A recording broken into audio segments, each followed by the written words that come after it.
Muy buenas noches, bienvenidos a su programa Contracorriente por Rompimiento Televisión por Internet. Soy Luis Hernández Navarro y hoy en la noche vamos a conversar con el investigador Juan Carlos Ruiz Guadalajara sobre la minería y la devastación ambiental. No se vayan, volvemos en muy breves instantes.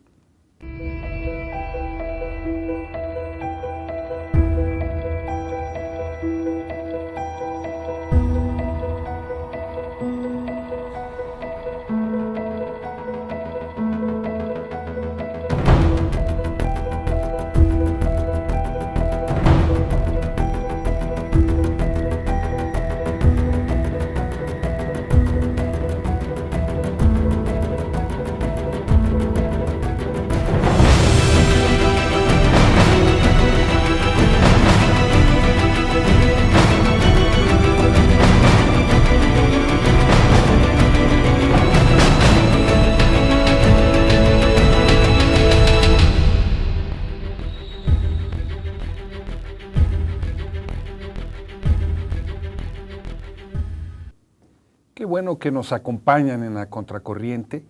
Hoy está con nosotros en el estudio el investigador del Colegio de San Luis, doctor en Ciencias Sociales, especialista en Historia, autor de múltiples libros, Juan Carlos Ruiz Guadalajara. Él ha trabajado también en el tema de la minería a cielo abierto, ha participado en distintos movimientos socioambientales en el mismo San Luis Potosí. Juan Carlos, muchas gracias por tu presencia hoy aquí en el programa. Gracias a ti, Luis, por la invitación. Juan Carlos, tú eres historiador, entre otras muchas cosas, ¿no? Crítico de arte, veo también, pero bueno, como historiador, cuando uno va a ciudades como Pachuca o Guanajuato o Álamos en Sonora, uno se encuentra con grandes construcciones arquitectónicas que vienen de la época de la colonia, que fueron levantadas alrededor de la minería.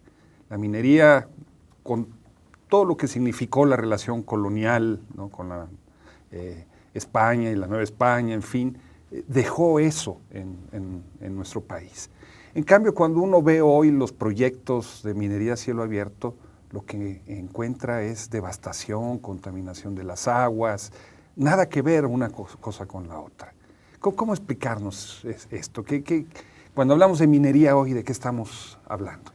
Bueno, la perspectiva histórica creo que es muy necesaria para entender lo que está pasando con el nuevo modelo extractivista, que es precisamente el que estamos padeciendo alrededor del mundo, pero sobre todo en países con tradición minera como México, las consecuencias de este nuevo modelo extractivista son más dramáticas. Como señalas, efectivamente, más allá de lo que se pueda valorar o no en términos coloniales o no coloniales, los 300 años de dominación hispánica sobre estas tierras, y que fueron orientados en buena medida los impulsos colonizadores y de poblamiento por la cuestión minera, que esa es una cuestión muy interesante. Se venía por metales en muchos sentidos, o los metales eran el gran estímulo para consolidar asentamientos en el lejano norte. Lo que vemos es un modelo protoindustrial de extracción de metales a partir de un tipo de minería con tecnología que hoy en día nos parece completamente atrasada, pero que en la época pues, se intentaba llevar adelante a partir de la extracción minera con socavones y sobre todo extracción minera que dependía del descubrimiento de vetas. Y estas vetas generalmente tuvieron dos destinos. Uno, una duración lo suficientemente amplia que permitiera consolidar asentamientos, consolidar regiones, consolidar territorios, articular economías regionales, o asentamientos que tuvieron la duración que tuvieron las vetas, 20, 30 años, 50 años, y por eso vemos poblaciones abandonadas. Pero alrededor se construían grandes polos de desarrollo económico. Sí, porque la ganadería, la agricultura, la forestería. No eran actividades aisladas, ¿no? Porque no era un modelo extractivista puro y crudo como el que tenemos hoy en día. Cuando hablas de modelo extractivista, ¿a qué te refieres? ¿Cómo lo describirías? Me refiero sobre todo a las capacidades técnicas de la época para poder acceder a los recursos minerales.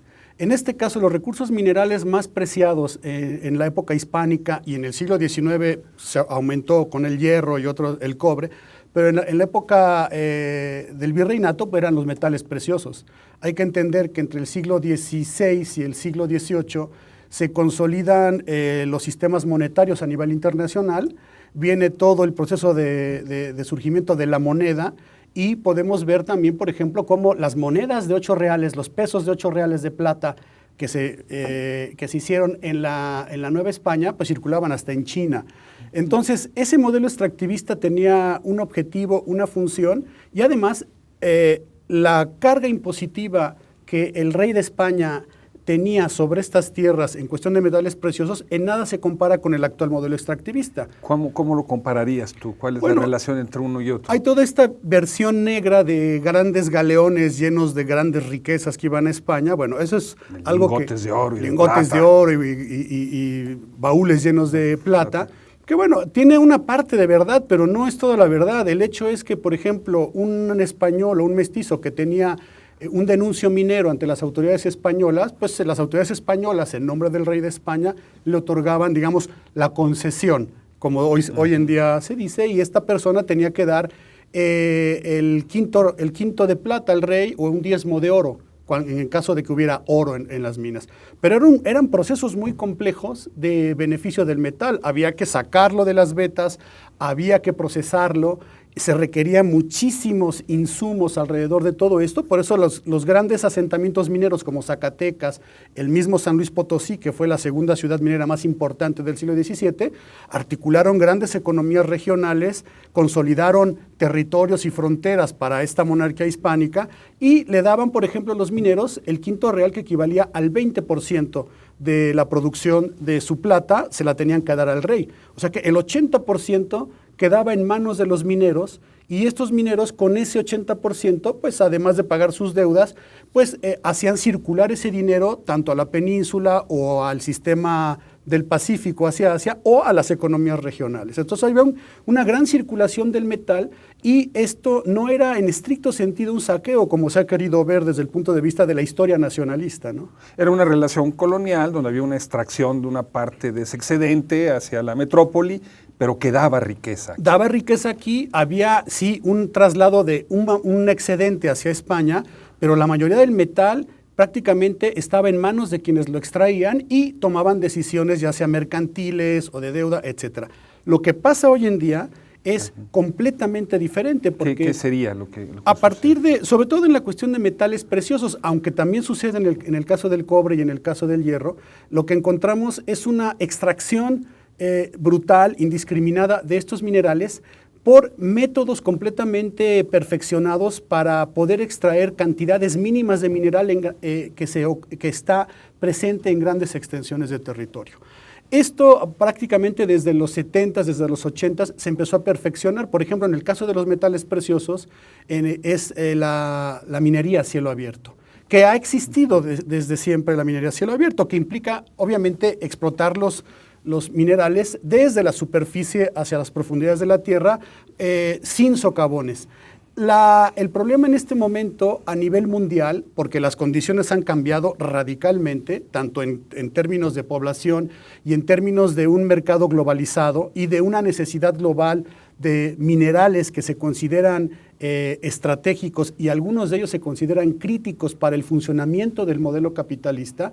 El problema en este momento es que la tecnología ha avanzado a un punto tal que ahora, por ejemplo, en el caso de los metales preciosos, es posible aumentar o expandir el concepto de yacimiento minero o depósito minero. Antes un depósito minero era un hallazgo de vetas o de un sitio minero que se podía comenzar a explotar. Pero las concentraciones de mineral disperso, que son, digamos, pequeñas partículas de oro y plata que están dispersas en grandes extensiones, ahora son susceptibles de ser explotadas a través de nuevos métodos con alta tecnología, pero una tecnología profundamente destructiva, increíblemente destructiva, que permite, por ejemplo, recuperar 1/10 de gramo de oro que está en 1 tonelada de subsuelo. Con grandes consecuencias ambientales que nos comentarás un poquito más adelante. Sí. Nos explicabas este modelo colonial del quinto real, el diezmo. Por otro lado, ¿cómo funciona ahora en este modelo extractivista esa distribución de la riqueza que se genera? Estamos ante un modelo extractivista completamente depredador, porque ahora, frente a este concepto nuevo que se tiene de depósito minero, donde no hay vetas, sino que en extensiones muy amplias hay pequeñas concentraciones de mineral, es factible técnicamente sacar o extraer ese mineral. Me refiero a metales preciosos.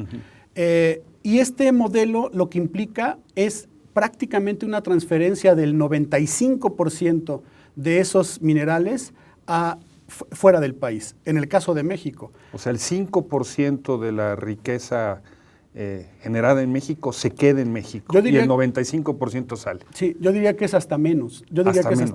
Sí, porque ahorita estamos en una reforma de las leyes fiscales que entró en vigor en enero, donde a las empresas se les impuso un nuevo impuesto, una nueva tasa impositiva que es realmente absurda. Hay ahora un 7.5% sobre las utilidades de los productos mineros.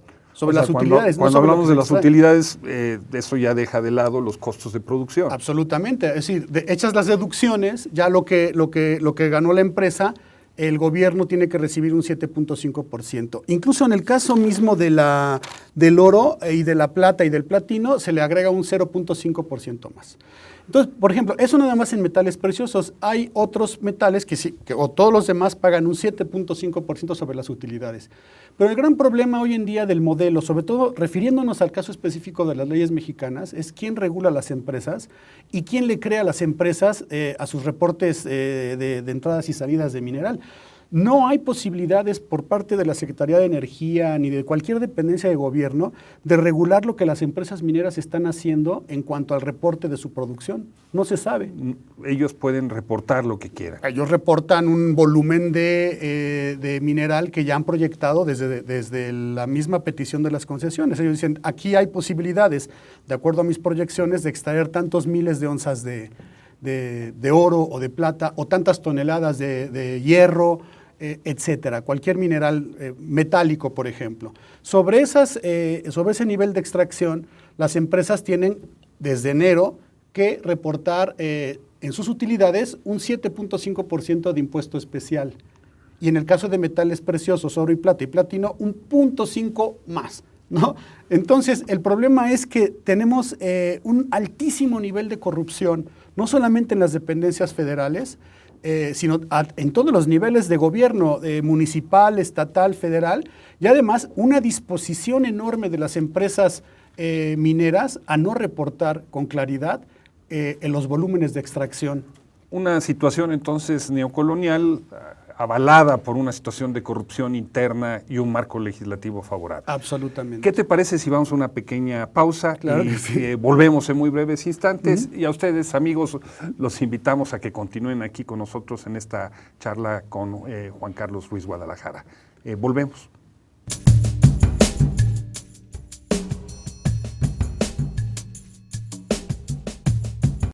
Mi nombre es Esther, pero eso no importa ahora. Soy zapatista, pero eso tampoco importa en este momento. Soy indígena y soy mujer, y eso es lo único que importa ahora.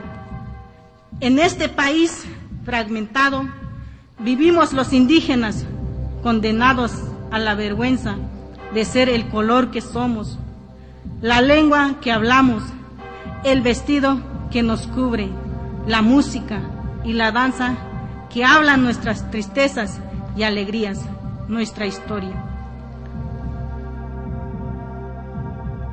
Nosotras las mujeres indígenas no tenemos las mismas oportunidades que los hombres, los que tienen todo el derecho de decidir de todo. Solo ellos tienen el derecho a la tierra y la mujer no tiene derecho, como que no podemos trabajar también la tierra y como que no somos seres humanos. Las mujeres indígenas no tenemos buena alimentación, no tenemos vivienda digna, no tenemos ni un servicio de salud ni estudios.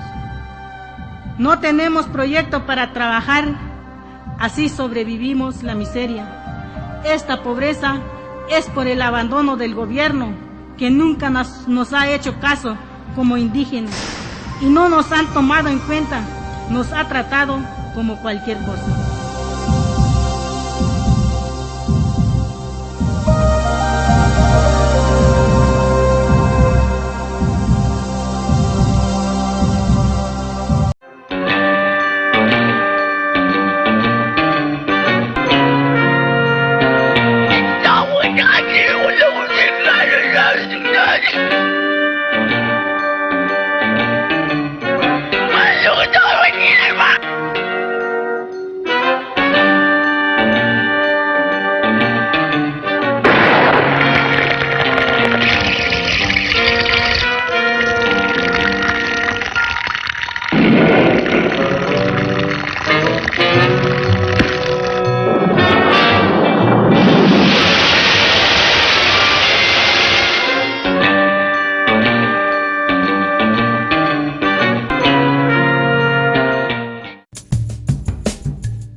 Estamos de vuelta en A Contracorriente, conversando con Juan Carlos Ruiz Guadalajara sobre la encrucijada de la minería a cielo abierto.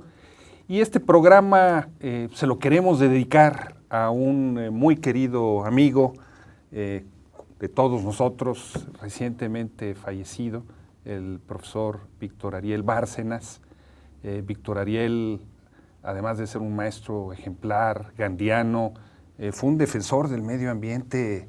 Sí, impresionante, ¿no? Sí. Estaría encantado con este programa, ¿no? Sí. Entonces, Víctor Ariel, donde quiera que estés, te mandamos a saludar aquí. Seguro estás dando lata, como se la diste aquí a cualquier cantidad de personajes indeseables. Sí, exacto. Juan Carlos, tú hablabas de la minería a cielo abierto, de las épocas históricas, de las nuevas tecnologías. Cuando hablas de minería a cielo abierto, ¿te refieres a un fenómeno contemporáneo o antes, en la época colonial, por ejemplo, también había minería a cielo abierto? El concepto de minería de tajo a cielo abierto existe desde el siglo XVI, al menos lo que yo puedo testimoniar en Nueva España. En el siglo XVII se practicó. Pero quiere decir, por ejemplo, no hacer socavones, sino comenzar a excavar extensiones desde la superficie para lograr llegar a un punto específico donde se encuentra el mineral. No es lo mismo el tajo a cielo abierto de hace 300, 400 años al tajo a cielo abierto de la actualidad, porque para empezar, no es lo mismo hacer un tajo a cielo abierto a pico y pala con 100 gentes que están trabajando a pico y pala tratando de liberar un territorio que, por ejemplo, en el caso de San Pedro, minas que se han derrumbado y que hay que liberar para poder continuar los trabajos, y que, como comprenderás, pues no es igual el impacto. La técnica de tajo a cielo abierto que se maneja hoy en día y que sobre todo se maneja para la explotación de metales preciosos, porque también ya existían tajos a cielo abierto industriales, por ejemplo en Cananea, desde mediados del siglo XX, para extraer cobre. La técnica de tajo a cielo abierto se perfecciona en Nevada, Estados Unidos, en la década de los 70s y 80s, precisamente por ese factor que te mencioné, donde al ya no existir reservas de alta ley de metales preciosos, o sea, ya no hay los famosos placeres, ya no hay descubrimiento de grandes vetas que den, digamos, el seguimiento a través de socavones. Ahora lo que existen son partículas, nubes dispersas de mineral en grandes extensiones de territorio.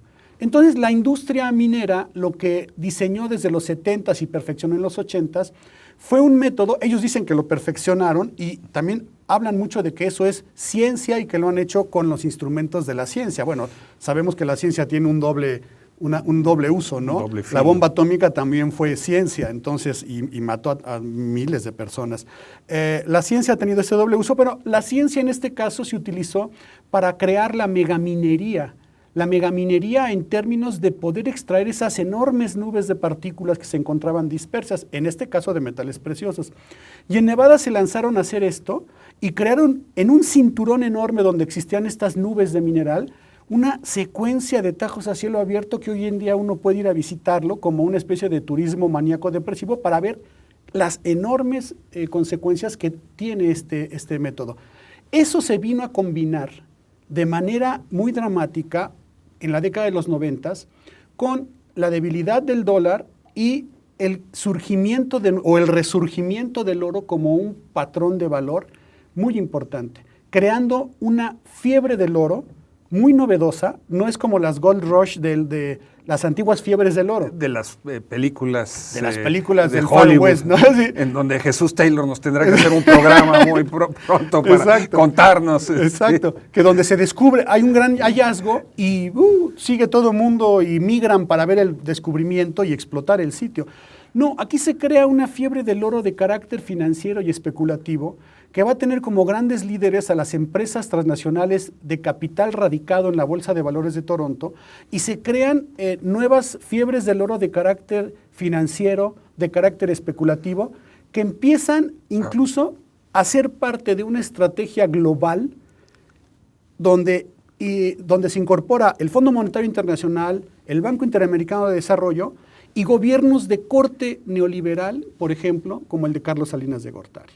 Nos hablas de fiebres de oro de carácter especulativo. Sí. Cuando estamos hablando de especulación, estamos hablando de un fenómeno que no tiene relación con existencias físicas directas. Exacto, porque... ¿Cómo se puede crear una fiebre del oro especulativo? En el momento en el que técnicamente es factible extraer 1 metro cúbico de oro de una extensión de 10 kilómetros cuadrados, destruyendo esos 10 kilómetros cuadrados para extraer 1 metro cúbico de oro, por ejemplo, en ese momento es factible capitalizar el proyecto en la Bolsa de Valores de Toronto mediante la compra de acciones, tener un primer golpe de capital frente a la proyección de tantos miles de onzas de oro que se van a obtener en caso de explotar ese proyecto, y después cuando se echa a andar ese proyecto, esas acciones suben.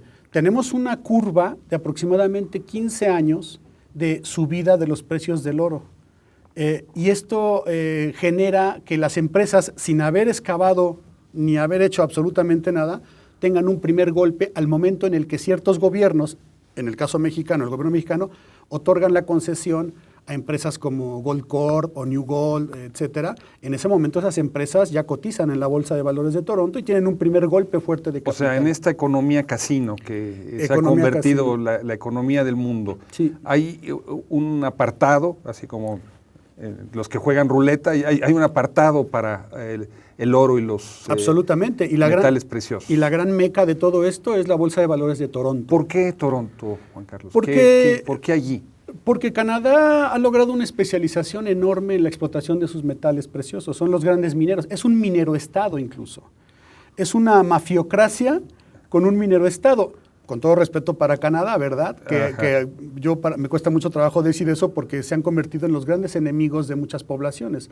El gobierno canadiense tiene incluso programas especiales para apoyar a las empresas canadienses que están operando en el extranjero. Hasta les hacen leyes a países latinoamericanos. Absolutamente. Mineras, como en el caso de Colombia. En el caso de Colombia y en el caso de México también. O sea, en el caso de México, las empresas mineras canadienses participaron en la legislación minera. Absolutamente. Ellos estaban metidos con todos los organismos internacionales que asesoraron a los cambios legislativos que se dieron en el último periodo de gobierno de el famoso innombrable, ¿no?, de Carlos Salinas de Gortari, y que dio pie a esto que tengo aquí, que es la Ley Minera de 1992, que ha tenido pocas modificaciones. Tuvo algunas en el 96, algunas en 2005, y la última gran modificación es la de 2014, que bueno, son gran modificaciones nada, porque en realidad lo que no para que veas nada más a qué grado se llegó, se modificó el artículo 27 constitucional para, digamos, vulnerar las capacidades de la posesión comunitaria de la tierra. Como tú sabes, los efectos de las modificaciones del artículo 27 constitucional han sido terribles para los pueblos y las comunidades. Pero no solo eso, al modificarse la ley minera, te voy a leer algo que la gente tiene que conocer. El artículo 6 de la ley minera, esto es vigente. Artículo 6 de la ley minera. La exploración, explotación y beneficio de los minerales o sustancias a que se refiere esta ley son de utilidad pública. Serán preferentes sobre cualquier otro uso o aprovechamiento del terreno, con sujeción a las condiciones que establece la misma, y únicamente por ley de carácter federal podrán establecerse contribuciones que graven estas actividades. Eso quiere decir que si una empresa minera se mete a tu tierra, hace una exploración y dice, de aquí puedo sacar 100,000 onzas de oro, destruyendo el asunto, ¿verdad? Destruyendo las tierras, y le dice a la autoridad, tengo aquí 100,000 onzas de oro que puedo sacar, con estos estudios lo compruebo, quiero que me des la concesión, el gobierno le da la concesión. No importa si está poblado o no poblado, si está libre o no está libre. Si produzco alimentos o si no produzco alimentos. Si hay una reserva ecológica, si se producen alimentos, si hay ojos de agua, si hay un patrimonio ambiental que hay que proteger. Es preferente el interés particular de una empresa minera, porque Carlos Salinas de Gortari convirtió ese interés particular en un interés público, una causa de utilidad pública. Y tú dices que en esa redacción participaron los grandes intereses canadienses. Absolutamente, porque los canadienses asesoraron con lobbies canadienses, asesoraron distintos países que curiosamente durante el mismo periodo, Ecuador, Colombia, varios países reformaron sus legislaciones mineras en favor de los intereses de la minería, megaminería transnacional. O sea, ya no solamente estamos invadidos por el tío Sam, sino también por el tío Can. El tío Maple, yo creo. El tío Maple. ¿Qué te parece si vamos a una pequeña pausa? Claro y sí. Al regreso nos sigues platicando del tío Maple. Y a ustedes, amigos, los invitamos a que sigan aquí con nosotros en esta conversación sobre los nuevos demonios canadienses. No se vayan, volvemos en muy breves instantes.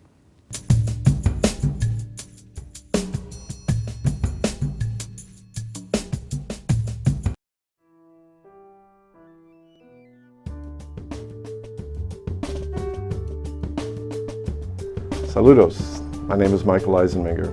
On behalf of the staff at Marin TV, I'd like to send the producers and crew of Rompaviento our gratitude. We are very excited for the opportunity to be your coyote and to help bring your programming across the border to our television viewers here in the Bay Area. As you know, we live in the other Mexico, a place they call California.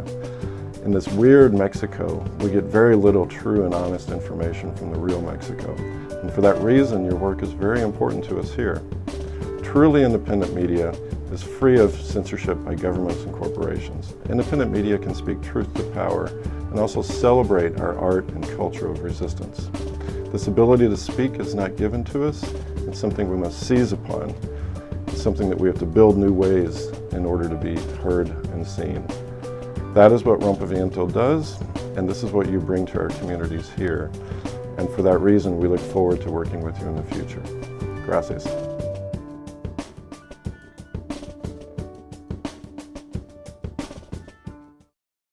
Yo me llamo Eusebia Gómez. Esta finca la comenzamos hace ya como 10 años. Bueno, es integral forestal. De forestal tiene árboles maderables, pero de fruta tiene mango, guayaba, piña, naranja. Tenemos muchos tipos de fruta. Y en el patio tenemos hortalizas. Uno que nos pone chiquito, pero nos da para abastecer. Ahí sembramos de todo un poquito. Mi nombre es Juan Ortiz Pérez. Esta finca partió de un proyecto, el proyecto de la finca de forestales en la montaña, después de haber pasado en fases de periodo especial, ¿no? Se buscaban alternativas para buscar las formas de vida del campesino.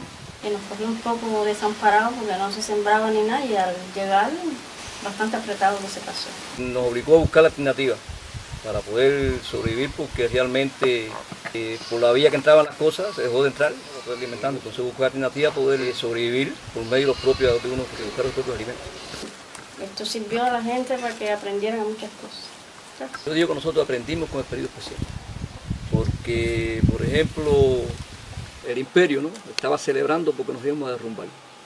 Y yo diría que lo que celebramos fue nosotros porque aprendimos con eso. Nos dio una lección que nos enseñó a hacer cosas que nunca lo habíamos hecho. Estamos más fortalecidos. Yo creo que sí, que todos los campesinos viven bien.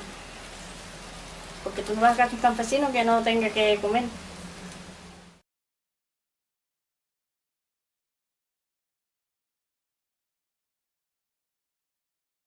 comanilel.org, mirada colectiva.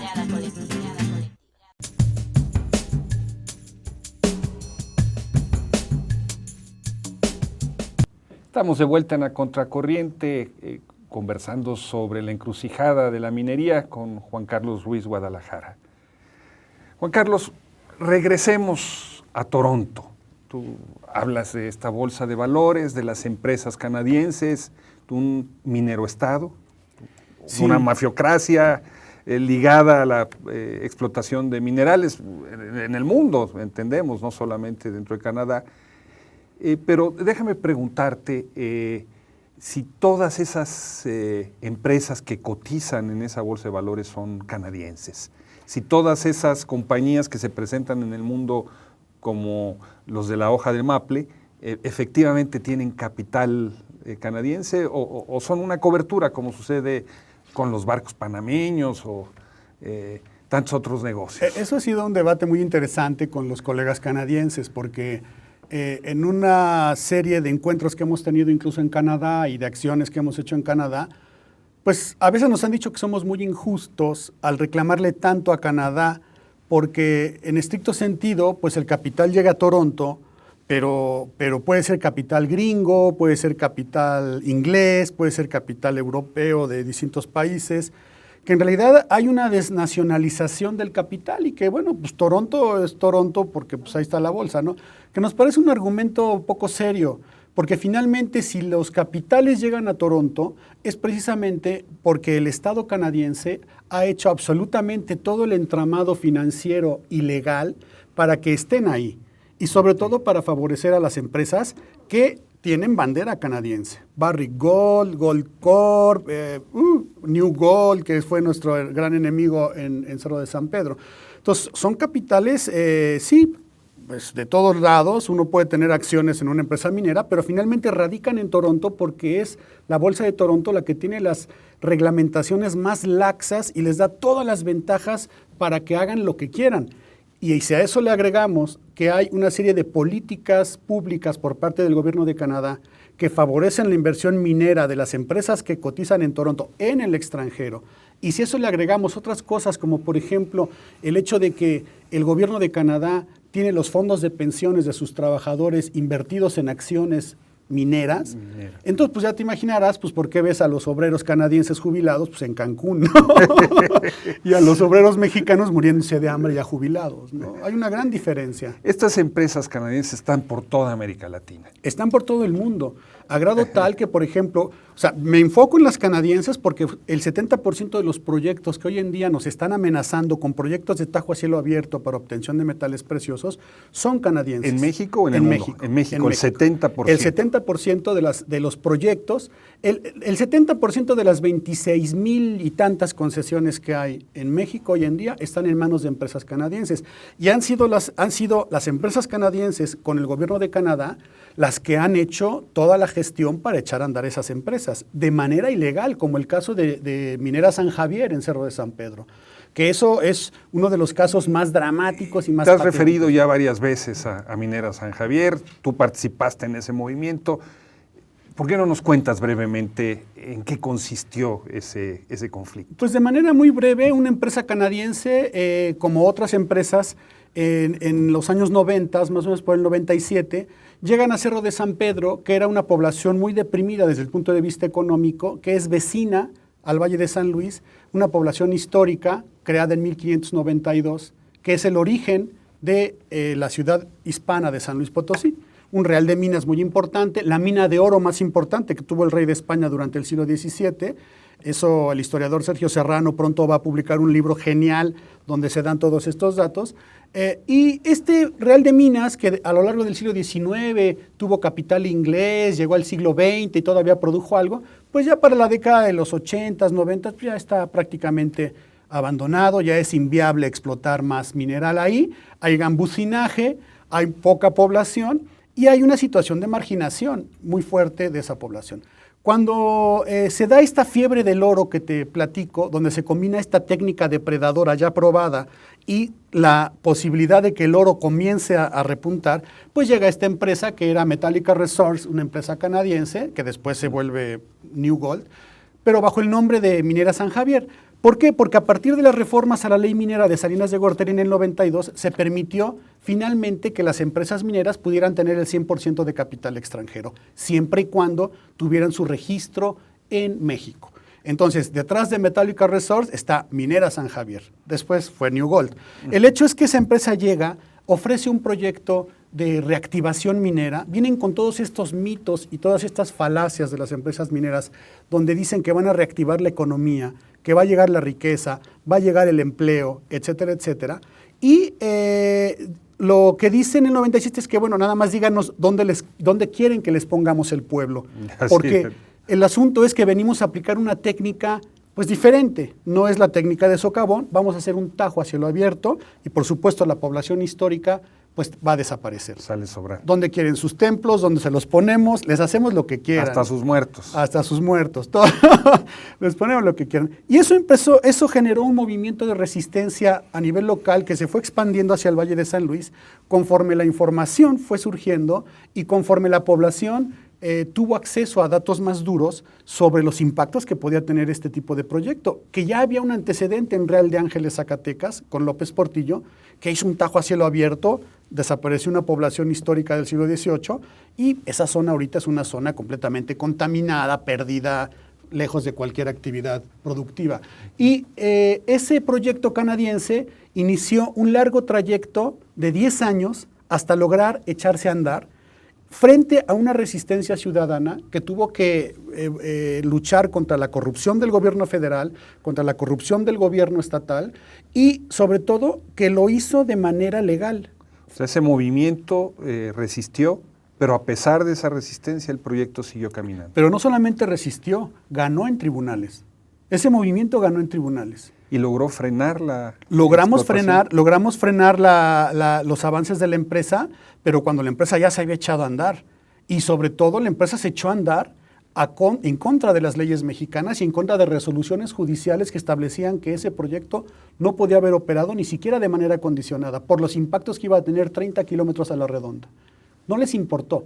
Vamos, este es uno de los casos más dramáticos de lo que hacen estas empresas y lo han hecho en África, han pasado por encima de poblaciones y lo quieren hacer hoy en día, todavía. Tú hablas de las empresas canadienses, pero hay también intereses empresariales mexicanos, no solo dentro de México, sino en lugares como Perú, con el Grupo México de Germán Larrea, que practican el mismo tipo de minería. Exacto. Este tipo de minería va asociada al despojo. Este tipo de minería va asociada al conflicto social. Este tipo de minería va asociada a la violencia, como pasó en el caso de Minera San Javier, porque van en contra de todo el bien común, van en contra de la sociedad misma.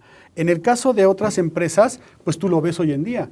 Digamos, yo le diría a todos los movimientos que en este momento están luchando por la defensa de sus territorios y por convertirlos en libres de megaminería tóxica, en este caso de cielo abierto, que se vean en el espejo del Valle de San Luis Potosí, donde esta empresa pasó por encima de todos, con sus alianzas político-empresariales. El caso, por ejemplo, de Baja California es dramático. En la Sierra de la Laguna, donde Salinas Pliego quiere imponer un proyecto de minería a cielo abierto en una zona de reserva de la biosfera. Incluso a contracorriente de todo el criterio y la voluntad de los pobladores que dicen no queremos aquí minería. Y lo mismo pasa en la Sierra de Puebla. Almaden Minerals ahí está metido esperando a ver en qué momento fractura a la comunidad, la divide, la pone a pelear y se echa a andar un tajo a cielo abierto en la Sierra de Puebla, otra locura, ¿no? Acabas de hablar de un nuevo concepto, megaminería tóxica. Mega, sí, enorme y tóxico. ¿Por qué tóxico y por qué mega? ¿Cuándo es cuando se establece la diferencia entre qué es muy grande y qué es la escala que debería ser natural de la minería? Por el volumen de extracción y sobre todo por el volumen de destrucción que manejan para poder acceder a los recursos del subsuelo. Pongo un ejemplo, en Mazapil, por ejemplo, Amalia García le entrega a Goldcorp el norte de Zacatecas, le entrega a Mazapil.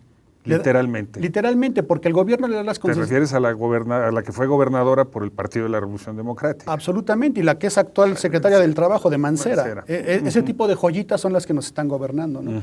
Esta empresa, ahí se ve toda la podredumbre, toda la corrupción. Esta empresa obtiene las concesiones en un área de desierto, un área de jerófilas muy importante, y con economías todavía rurales, sí, muy deprimidas, pero bueno, esos manejan que les van a llevar la gran riqueza, ¿no? El asunto es que Mazapil se convierte en el ejemplo de este tipo de extractivismo. El proyecto consiste en 2 tajos a cielo abierto. Uno es de 4 kilómetros de diámetro por 1 kilómetro de profundidad. 1 kilómetro de profundidad Y por 4 kilómetros de diámetro. Es uno. Es una ciudad dentro ahí caben, de la mina. No sé cuántas veces ahí cabe el Estadio Azteca, en ese boquete. Es un proyecto a 20 años. Y es un proyecto cuyos impactos ambientales van a ser permanentes e irreversibles. De esas dimensiones hablamos cuando hablamos de megaminería y tóxica por el hecho de liberar una cantidad de sustancias del subsuelo sobre las cuales la industria minera no tiene control. O sea, nos envenenan. Nos envenenan porque hay migración de metales pesados. En cuanto tú creas una alteración de esas características y de esas dimensiones, por más que manejes un discurso científico de control y de regulaciones medioambientales, es falso. Los impactos, y eso está probado, son irreversibles, los impactos son de muy largo plazo y además los impactos sobre la salud de las comunidades aledañas son seguros. ¿Por qué? Porque hay liberación de arsénicos, hay liberación de metales pesados, migran, hay abatimiento de acuíferos, hay desertificación de territorios, hay una transformación radical y definitiva de enormes extensiones que quedarán inhabilitadas para cualquier otra actividad productiva. Nos están envenenando. Nos están envenenando. ¿Qué te parece, Juan Carlos, si vamos a una pequeña pausa? Y a ustedes, amigos, los invitamos a que continúen aquí con nosotros. Volvemos en muy breves instantes para seguir esta charla. No se vayan.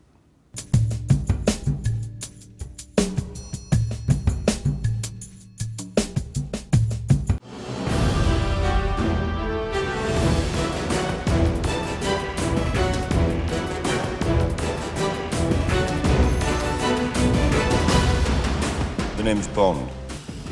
James Bond.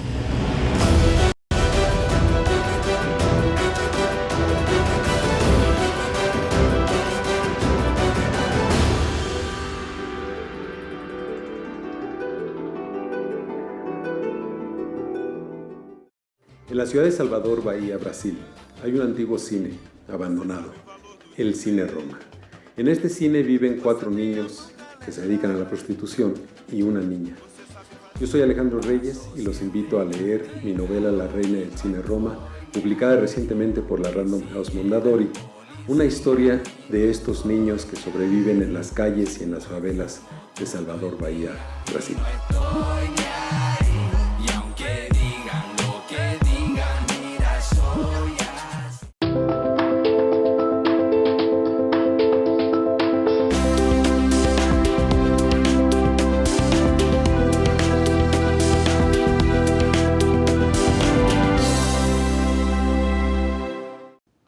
Hola, soy Alexa Pauls. Soy la coordinadora del Premio Alemán de Periodismo Walter Reuter.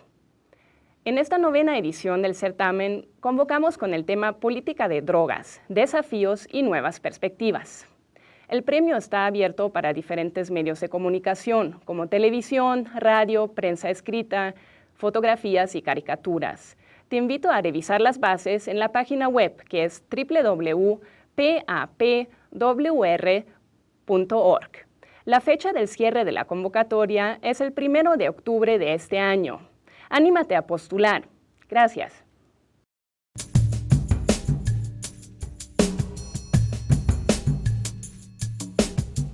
Estamos ya de vuelta en la Contracorriente para el segmento final de este apasionante programa. Terrible por las cosas que nos platicas, Juan Carlos. Sí. Pero que nos llevan también a un debate que se está dando a distintos niveles en América Latina, ¿no? Por un lado, los gobiernos que dicen es que no podemos renunciar a desarrollar nuestros países, a obtener rentas, y en un momento, esto esto ya está cambiando, pero en un momento en el que hubo un boom por los metales, producido por las necesidades de la locomotora china, no podemos dejar de producirlos, porque esas ganancias van a permitir políticas sociales, combatir el hambre, etcétera, etcétera, ¿no? Y por otro lado, quien dice, no, el extractivismo está mal por definición. ¿Cuál es tu posición al respecto? ¿Tú qué dirías? Mi postura personal es que es evidente, y los mineros nos lo dicen todo el tiempo, nos lo quieren restregar en la cara a quienes nos oponemos a estos proyectos. Los mineros, las empresas mineras. Las empresas mineras, e incluso gente como Gómez Urrutia, que tiene un doble discurso. El líder sindical. El líder sindical que, minero metalúrgico. Claro. Que heredó el sindicato de su papá. Heredó el sindicato de su papá, y ahora Stephen Harper hasta le dio la nacionalidad canadiense, ¿verdad? Uno que se pregunten por qué lo están protegiendo los canadienses, pues porque es un cabildero de la industria minera transnacional canadiense. Pero eso es otro tema muy interesante que habría que investigar. Mi postura... O sea, el prócer del sindicalismo mexicano, bueno, Reloaded, es, tú dices... Ahora es hasta un gran escritor de bestsellers, ¿no? El colapso de la dignidad. Para mí, bueno, no perdamos tiempo con él. No, lo que te quiero decir es esto. Los mineros y la industria minera todo el tiempo nos dicen, oigan, pero ¿qué pasa? Nosotros llevamos 100 años, 200 años de población minera, etc. Es claro que el actual modelo de producción no se sostiene sin extractivismo. Eso es evidente. El extractivismo es inherente a la misma civilización, o incluso a la formación de las comunidades humanas, ¿no? La explotación de los minerales en la escala que quieras. El problema en este momento es la escala precisamente en la que se están explotando los recursos y el nivel crítico al que hemos llegado en las reservas minerales del planeta. El modelo consumista y el modelo capitalista nos están llevando prácticamente a una crisis total de carácter ambiental, que tendría que ser la prioridad para pensar nuevas formas de utilizar los minerales que requiere el modelo económico para poder mantener su mínimo funcionamiento. Pero que a mí no me vengan, por ejemplo, con que comemos oro o con que el oro es absolutamente necesario e indispensable para la subsistencia de la especie, porque eso es falso. Yo creo, la propuesta que yo he hecho... Los lingotes están en las cajas fuertes, ¿no? Están en las cajas fuertes. La propuesta que yo he hecho, por ejemplo, las cifras son dramáticas. Todavía en los 90s, el 90% del oro que se extraía, y en el año 2000, el 75% que se extraía mediante estas técnicas, era para hacer joyas. Entonces, tú sacrificas enormes territorios ahora con esta técnica para crear onzas de oro que van a estar en el cajón de la abuelita o en las cajas de los bancos y respondiendo a dinámicas completamente absurdas. No es un mineral básico para la subsistencia de la especie, y el que ya se extrajo del subsuelo es más que suficiente para sustentar todas las aplicaciones tecnológicas que se requieren sustentar. Entonces, hay ciertos tipos de minería que tendrían que declararse ya en veda total. La extracción de metales preciosos, por ejemplo, a través de tajo a cielo abierto, desde mi punto de vista tendría que ser absolutamente prohibida. Una veda. Una veda total, porque es completamente irracional, insustentable y no genera ningún beneficio de tipo humano a la comunidad. El debate no es minería sí o minería no. El debate es qué tipo de minería podemos mantener como sustentable, porque los mineros dicen, no, hay minería inteligente, hay minería sustentable. ¿Y la hay? No. No. No, en términos estrictos no, y tú lo ves a lo largo de la historia. Hay, por ejemplo, nosotros que hemos hecho historia de la minería desde una perspectiva ambiental, te das cuenta, por ejemplo, en Zacatecas, que es de 1548, por ahí que ya empieza a funcionar las minas. Para 30 años después, los funcionarios de la Nueva Galicia, a la cual pertenecía Zacatecas, están lanzando ordenanzas prohibiendo ya la tala de árboles, porque ya están deforestando absolutamente. La transformación de los paisajes mineros, de por sí los no mineros se transforman de una manera muy radical, pero la transformación de los paisajes mineros es tremenda, incluso en minería protoindustrial como la que se practicó en el virreinato. En la minería industrial del siglo XIX, pues ya vemos, por ejemplo, cómo se empieza a extraer carbón mineral, y conforme viene el tobogán hacia el siglo XX, la situación se torna dramática, porque en este momento, por ejemplo, los volúmenes de hierro que se están exportando a China son tremendos, están sin control, no solamente de México y de otros países, de India. El flujo de minerales a nivel global está haciendo del extractivismo una función completamente depredadora y está llevando a una crisis ambiental irreversible. Juan Carlos, ejemplos de resistencias dentro de México exitosas a estos proyectos mineros, ¿tú conoces? Hay varias, pero que están bajando la guardia, yo creo, ¿no? Está La Vida en Veracruz, pero ahorita está un poco de caída y les va a venir encima la empresa de nuevo. Está Baja California, pero yo creo que el ejemplo más, digamos, más interesante que yo he conocido de resistencia de los pueblos para defender su territorio, preservar formas sustentables de reproducción económica, social, cultural, o sea, un modo de vida realmente responsable y que nos beneficia a todos, se encuentra en la Sierra de Puebla a través de la COTIC, la Coordinadora de Ordenamiento Territorial, y que ha tenido, por ejemplo, en Tosepan Titatanisque, esta increíble organización que tiene ya 40 años de crear formas novedosas de coexistencia y de reproducción económica sustentable. Para mí ese es el modelo, porque es un modelo donde la defensa no es una defensa violenta, es una defensa no violenta del territorio, es una defensa con argumentos, es una defensa de la vida, es una defensa de los recursos del territorio y sobre todo es toda una filosofía en torno a lo que hay que hacer con lo que la madre tierra está proporcionando a las comunidades, cómo cuidarlo en comunidad y cómo hacerlo viable para que tenga un futuro sustentable. Y estos proyectos canadienses, mexicanos también, han criminalizado a esas comunidades. ¿Tú conoces casos de dirigentes de estos movimientos que hayan sido perseguidos o asesinados? Hay montones. Bueno, está Mariano Abarca en Chiapas, en Chicomucelo, que defendió su comunidad contra una mina canadiense de varita, Blackfire. Está el caso que casi nadie habla de él, que sería muy interesante divulgar más porque es una experiencia interesante, de Enrique Rivera, que fue un activista, o es un activista de San Luis Potosí, un colega muy querido que fue perseguido por el gobernador Marcelo de los Santos por su defensa a ultranza de Cerro de San Pedro, y lo tuvimos que echar a Canadá, y ganamos ese juicio después de 4 o 5 años, donde Canadá es el primer refugiado, el primero que obtiene refugio por parte del gobierno canadiense por persecución de una empresa minera.